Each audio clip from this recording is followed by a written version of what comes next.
What was your journey of self-discovery after all of that time on the front face of war? I felt like I was on fire when I was in Iraq. Like every job I had was with high responsibility and up in a higher echelon. So I'm working in sort of command positions that I hadn't had the experience to, and I had a chance to do that for so many years. When I came back from Iraq after sort of almost 5 years to Australia, all my ambitions lined up and all my ideas and goals set. But I walked straight into a divorce. James, I walked straight into hell. I went from a physical war into an emotional war.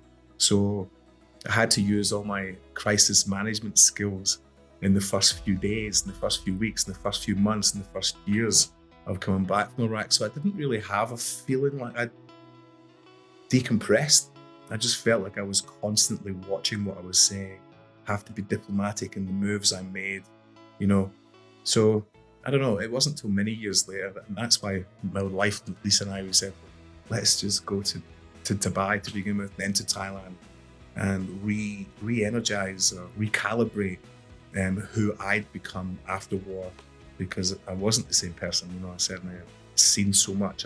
I'd been at high level of society for so long, the head of security of the Iraqi government for 3 years, running a bodyguard training school. Your mind shifts, your dimensions shift, your ability to understand conflict is different. So when you come back to a civilian life and you can see the conflict that's fired at you, you're like, really? Really? That would cause you an emotional disturb? What's wrong with you? It took me years to realize that I think I was in shock for the first couple of years, just doing what I could to be part of that. I wrote Fighting Your Demons. I became a boxing coach, personal trainer, all these things so I could operate in society. So I surrounded myself with positive people.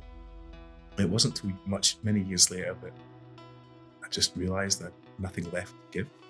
I was giving everyone everything, and then all of a sudden I just felt like, why have I done this?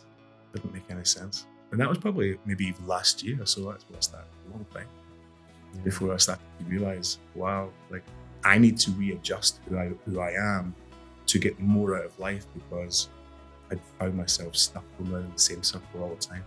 Yeah, and I can imagine being in war with all of the assets and resources and weapons and things at your disposal, to come back and fight a personal war without any of those things, where you feel like you're by yourself in the civilian life. I mean, it's got to be in a different country, right? Because I'm in Scotland and we were in Australia, and so it was just one of those.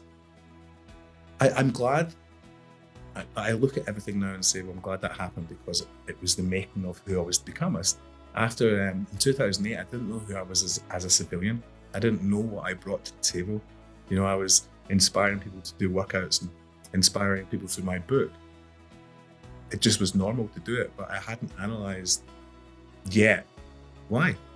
Why am I doing that? Why am I constantly trying to help others for no reward?